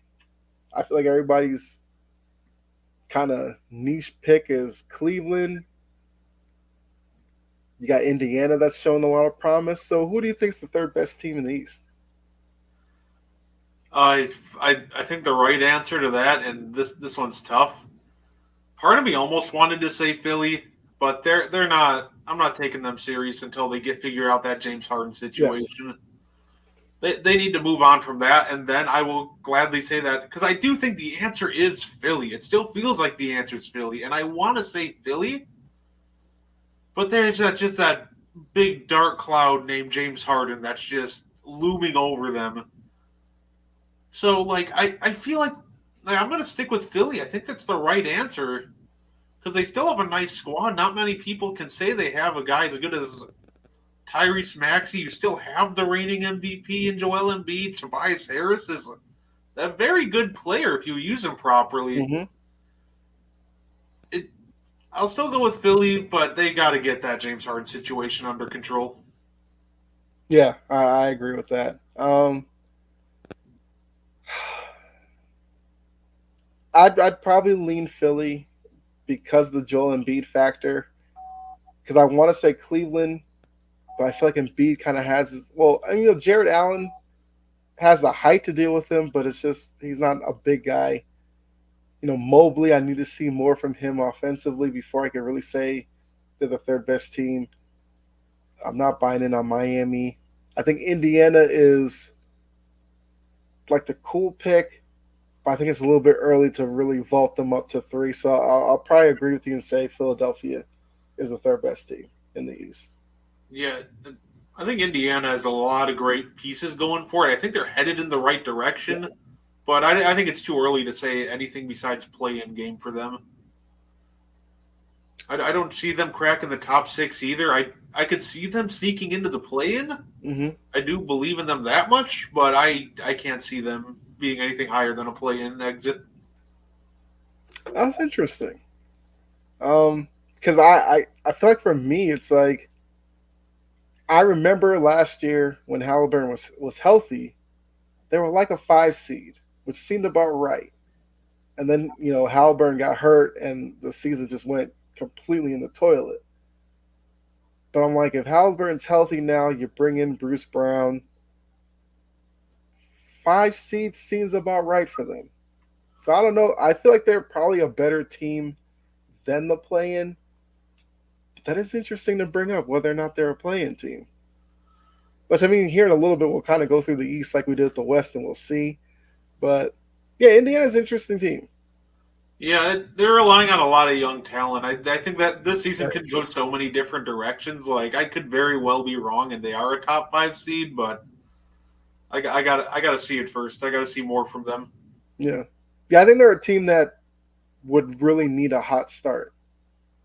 Because, like you said, with them being so young, if they find themselves losing early, that might weigh on them too much, and they may not recover from it.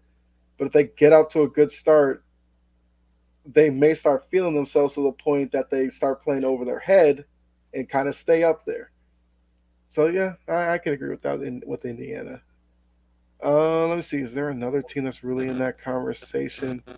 I brought it up. Miami, look. They spent their whole offseason basically telling us, don't worry about it. We're going to get Dame eventually.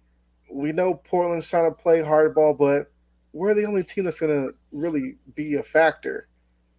So they let Strus go to Cleveland. They let Vincent go to LA. They had Tyler Hero kind of dancing in the wind, and we're starting to hear from Hero like, so what's going on with me? It was like, oh, Duncan Robinson's going to be enough to get the deal done too. But now they don't have Dame. They didn't get Drew Holiday either, even though you figured if you don't have Dame, why not go get Drew Holiday? So now it's Emo, Jimmy Butler, Bam, and Hero. I guess Martin. We'll have to give Martin some credit for the postseason he had. Like, is that enough? No. I don't know. Yeah, that's what I'm thinking.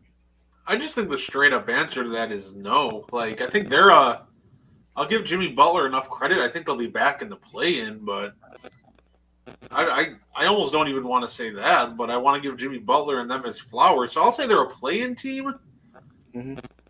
but they're just putting way too much on Jimmy in the playoffs. Like Tyler Hero, he's going to help too.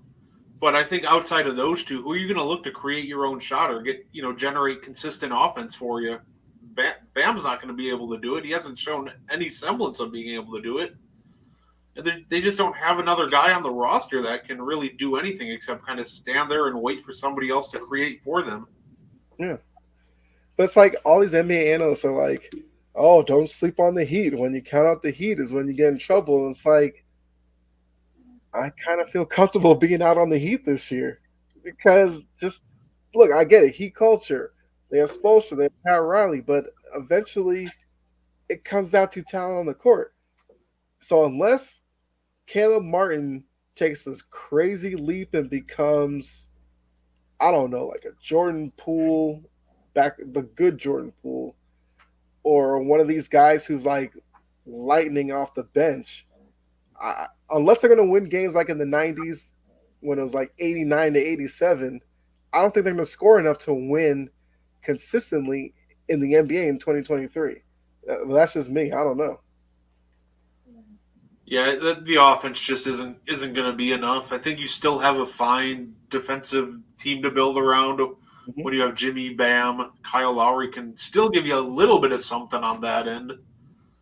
But he's pretty washed. Yeah, when it comes to offense, it's not going to be fun to watch for Miami fans. If you're a big fan of NBA League Pass, yeah, don't tune into that game if you like offense. It's not going to be a fun watch this year. Yeah, I definitely agree with that. Let's see. Is there any other team want to touch on? What Uh, when do we start talking about the future ascent of the Orlando Magic? It's coming. I'm high on Orlando. It's coming. I'm, let's talk about it because I guess that's a question. The East, kind of like the West, is a lot of uncertainty after Boston and Milwaukee. I think we kind of have an understanding of the teams kind of in the middle. But some of these teams at the bottom have a lot of optimism going into this year. And I'm like you said, Orlando, Detroit. Like eventually, Detroit with all the young talent they have, it has to work out for them somehow. Um, Charlotte has a lot of young talent, but I feel like Charlotte isn't seen as optimistic as Detroit and Orlando for whatever reason. They have their issues off the court. Plus, they're still relying on Gordon Hayward to make it through a season. And unfortunately, that's just something you can't bank on, even though I love Gordon Hayward, but let's be real. Um, Washington's a team that, yes, they lost Bradley Beal, but I like the Tyus Jones addition. I think he's going to do well there. And look, Jordan Poole, get ready to see those stat lines on ESPN Ticker where it's like 35 points, probably like 9 for 35 shooting. But he's going to score. He's going to find ways to score, and it's going to be entertaining, but yeah, not efficient. Don't look for Jordan Poole for efficiency. Even at Toronto, I don't even know what to make of Toronto at this point because I felt like they were a team that probably needed to blow it up, but they didn't for whatever reason. So looking at that group, because like I said, you want to talk about the Orlando Ascension, but just like, what do you make of that group in the East there? How do you separate them? Well, I think Hornets. I don't see them going very far. I think you're looking at like you said, you're relying on a lot of young kids. You can't rely on Gordon Hayward to stay healthy. And half the time, it doesn't even look like Steve Clifford likes being there. It doesn't look like he's meshing well with the younger guys. So I don't see Charlotte doing anything. Detroit has interesting talent. I just don't see necessarily how it all fits yet. Yeah. Like, I think Cade's going to be a really good player. Like, I think you're looking at a future perennial all-star. But can he fit next to Jaden Ivey, he's a little bit of a wonky jump shot? They're making Isaiah Stewart a stretch 5 and Bogdanovich. Is that enough defense down low in their front court to really propel you through a season? I think they have talent, but I just don't think it's the right mix yet. But I am higher on Detroit. I just think they got to figure it all out. And the Raptors, they just need balance. You have literally your entire roster is between like 6'5", 6'10", and Gary Trent. Like it's fascinating how they built that roster. And you paid Jakob Pertl all this money, but guess where he is in clutch time? He's glued at the end of the bench because he can't hit free throws. And he's not a big enough offensive game changer that you're like, we need Jakob out there. You can't be comfortable leaving your highest paid guy on the bench at the end of a game. Yeah. Like, situationally, sure, but with him, it was just consistently, any time in clutch time, I couldn't find Pertl. And that's one of the biggest reasons why, out of all that group, I think the Raptors could sneak into a play-in because there is enough talent there between Barnes, Siakam. I think Pertl is talented, just has faults. I think it's talented enough that they could, get to the play-in. But I think Orlando is the best out of that group because they're the only one that I can look at, put together a competent starting 5, and go, that actually makes sense on paper. I do think their bench needs some work. But Gary Harris, he's a knockdown three-point shooter. He showed last year. He was a good shooter. Franz Wagner, he's one of the more underrated glue guys. He's a very good role player who showed some semblance of shot creation. He could potentially almost get into that like Chris Middleton tier of players. Paulo Banchero, very good. Wendell Carter, very good. I think that's just a starting 5 on paper that makes sense. And if you make a couple moves, you solidify that bench, which has young guys like Cole Anthony, who they just extended. I think Anthony Black is the rookie they just drafted this year. You get a couple of those guys going off the bench. I think this is a very easily play-in team, and I think that they're going to keep trending in the right direction. Yeah. I mean, look, I feel like Orlando, it just has to work eventually. All those years when they used to have Terrence Ross, and I'd be like, why do they still have him when they weren't going anywhere? They moved on from him finally, but now it's like they have a direction, like you said. Banchero, we know what you're going to get from him night in and night out. Wendell Carter, you know what you're going to get. They have Franz. They still have Mo Wagner as well. Mo Wagner is, probably the second of the Wagners, but the two of them work well with the talent that's there. I feel like it's going to be exciting in Orlando. I don't know how many wins that's going to translate to, but don't be surprised if you look at SportsCenter and see them knocking off top teams because they do have the talent to do it. It's just, can they kind of come together all at the same time and play a good, disciplined brand of basketball? No, I agree. I think they're going to run into issues with top teams. I don't think they're ready for that yet. I think they'll be too undisciplined and just bad turnovers and decisions at the end of games to be good teams. But I definitely think they have good enough talent that any middle of the pack to bad teams, they're going to beat them all. I think they'll pretty much beat any middle of the pack to bad teams. And I think they'll compete with the good teams. I just don't think that they're ready for that level of competition quite yet. Yeah, I guess I probably should clarify because what I was saying is because we see those nights where those good teams feel like they could just mail it in. I think against Orlando, you can't do that because they'll do enough to knock you off, and it'll be looked at as a bad loss or whatever. But the talent is there in Orlando. That's why I mean I didn't say they'd show up in Milwaukee and run them off the floor. No, Milwaukee has a tough shooting night. Orlando's the type of team that can take advantage of that and steal a win. Yeah, no, I got you. I know what you're saying. You're all good. All right, so we got 15 minutes left. Let's run through the East, do the same we do with the West. Pretender, play-in, contender. We'll start in the Atlantic. Brooklyn, interesting team we haven't talked about yet. What do you see with Brooklyn?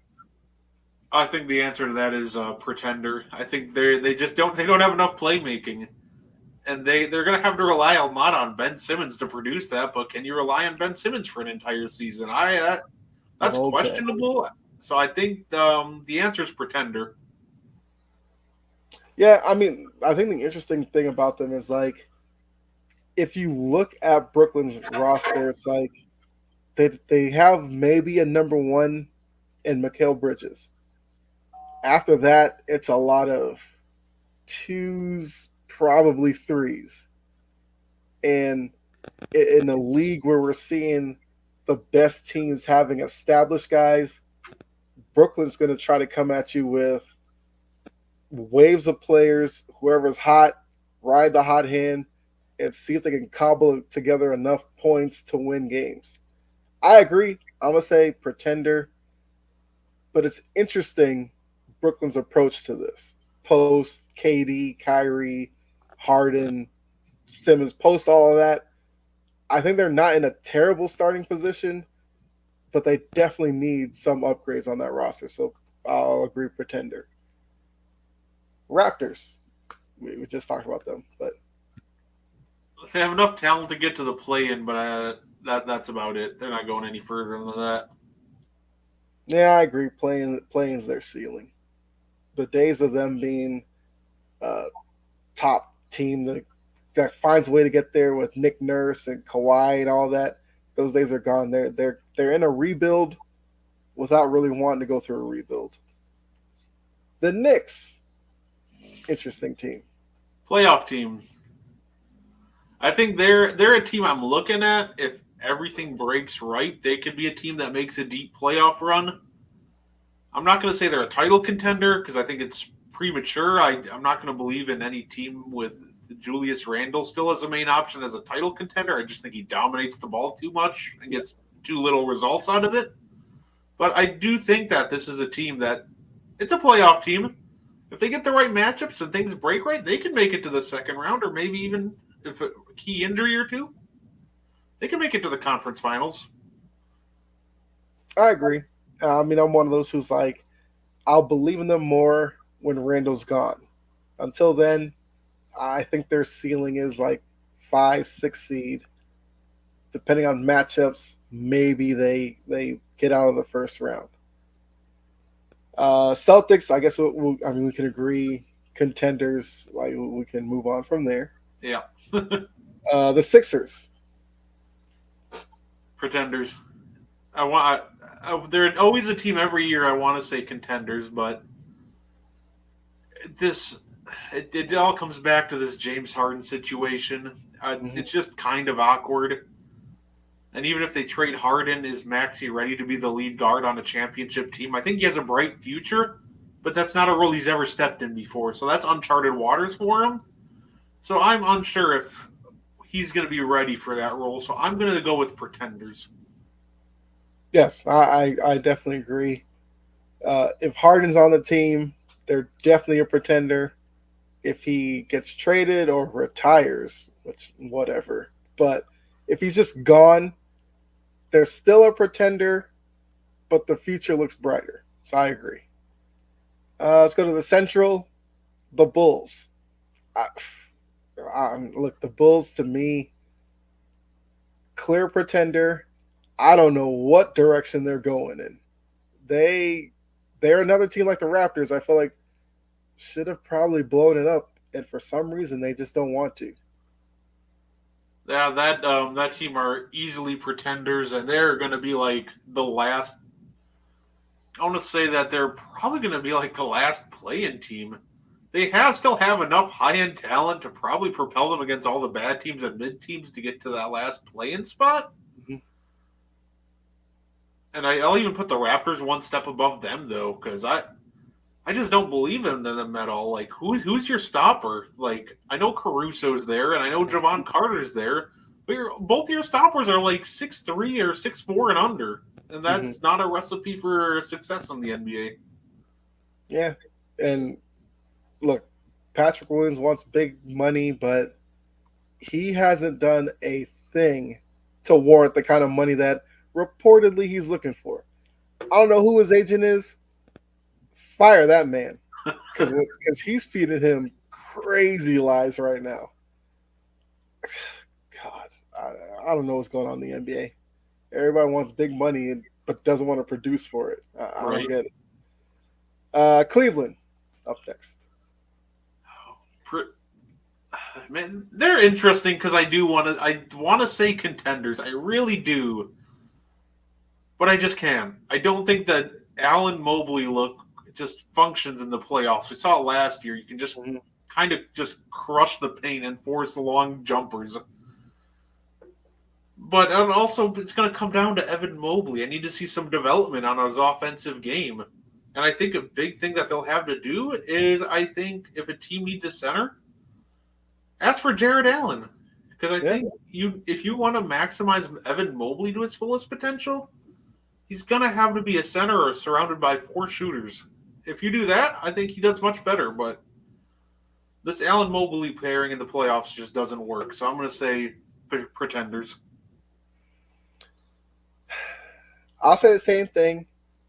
I think their best bet would be make the playoffs and be on the opposite side of the bracket, hoping the Celtics and Bucks find their way to the same side.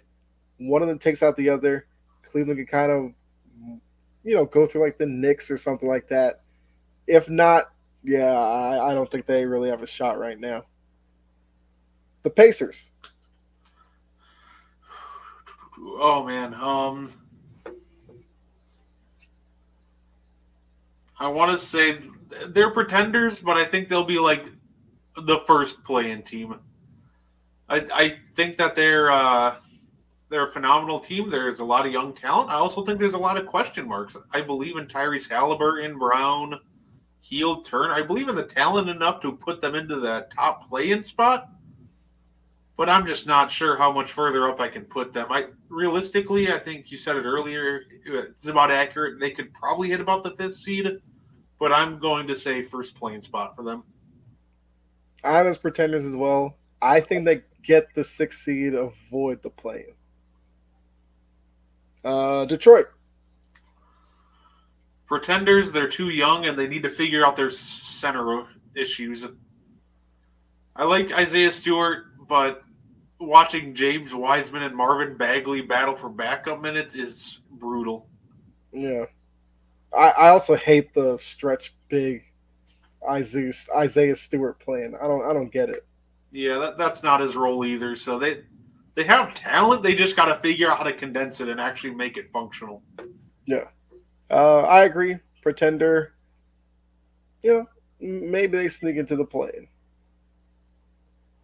Bucks, we agree, are contenders. Like, that's an obvious one. Giannis DPOY season incoming. I wouldn't doubt it. All right, now the Southeast. Interesting division. So, Washington. I think they're pretenders. I think if you like watching somebody, though, I think if you like watching shooters with the utmost confidence, tune in to see Jordan Poole. And I think Daniel Gafford has a fun year collecting all those offensive rebounds and dominating the glass. Mm-hmm. But I think they're clear pretenders. I think they're a play-in team. Really? I think they find a way maybe to get the last play-in spot. I don't know. I think they have enough to sneak in. Orlando play-in team. I agree. I'm hoping for it. I would love to see Orlando make the play-in. Oh, me too. I'm here for it. And plus, it adds to the story of just Markelle Fultz kind of rediscovering himself. Yeah. It's a really nice story to watch. Yeah, I agree with that. The Hawks. I'm going to push the Pacers into the playoffs. I'm going to put the Hawks in the play-in. I think And that's why I had the Pacers as a 6th seed, because I think the Hawks are a play-in team at best. I always forget about the Hawks, and they're easy to forget. Trust me. I think the issue, again, you're going to be watching Trae Young stand around and just dominate the ball. I don't like their offensive setup. I think they have a couple of really intriguing young rookies or younger guys. I think AJ Griffin should be a fun one to watch. He's a sniper. I think Jalen Johnson, too. He's a very versatile player. I just don't think he's going to fit in Atlanta. Yep. I like DeJounte Murray, and I hate the fact that he can't be on the ball because you got to let Trae Young do his thing. So, yeah, like I said, I agree. Playing team, that's their ceiling. Charlotte. Pretenders. Yes. Nothing more really is to be said there. And Miami. Oh, gosh. Like I said, I'll give Jimmy and them enough love. I'll give them. I think they're pretenders. I think I'm not sure what they'll do. That's the hard part. Are they a playoff team, a play-in team? I think play-in is more realistic. But if Jimmy and Tyler and them go through a hot enough stretch for long enough, maybe they can avoid the play-in. But they're definitely pretenders. I'm just not sure what to make of them this year. Yeah. The pretenders. I mean, they probably win that division because the rest of the division just isn't good. But yeah, they definitely take a step back from the past couple of years. I'll say they're probably first playing team. Okay. So now we got about 3 minutes to go. So use the last few minutes here. But once again, appreciate you tuning in. Like, subscribe, share. If you missed any of it, make sure you check out the replay on Northeast Streaming Sports tomorrow morning, 11 a.m. So now looking at postseason awards, we talked about Rookie of the Year. You have Wemby. I've got Chet. Who do you think wins MVP? I said it before. I'll stick with it. You're going to like this answer. I think it's Jason Tatum's year. I think a mix of voter fatigue, and I think this is the year he finds consistency. So I'm not going to say he's going to be completely consistent, but consistent enough that I think this is his year for MVP. I mean, Homer and me agrees. I've also said that I feel like the guy the league would love to give one to is Luka. I just don't think Dallas is going to be good enough to warrant it. But yeah, I agree with Tatum. I would say probably sneaky dark horse, maybe a Donovan Mitchell. What's another one? So we got 2 minutes. Who do you have in the finals?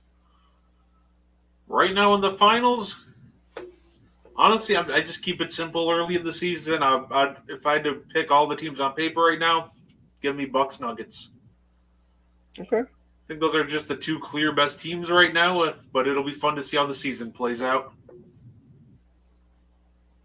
For the historical measure, would love to see Celtics Lakers. Said LeBron crying in his 21st year, But I'll say I feel like Celtics Nuggets would be fun to watch. Seeing Tatum Brown with Gordon, Porter Jr., seeing Horford trying to deal with Jokic, I think that'd be the fun matchup. So I'll go with them. What's another award? Coach of the Year. You have a prediction on that one? Coach of the Year? Honestly, I'm going to go with no, off the top of my head, I tried to think, but I don't have one off the top of my head. I'm going Joe Mazzulla. I think the Sam Cassell edition pays off. I love the fact that Rondo's hanging around the team. I think Mazzulla will be a better coach this year. No, fair enough. Fair enough. All right. I mean, that takes us right up to the 2-hour mark. Like I said, that's kind of where we have to stop. So, look, Brett, I appreciate you coming on. The guys aren't here and you want to talk NBA. Always love talking NBA with you. So, appreciate you stepping in. And this was fun. Hopefully, we do it again. Anytime. All right. So, that's it for the Big Three. We're here every week. And make sure you tune in. Enjoy the rest of your night and watch all the sports. We'll see you.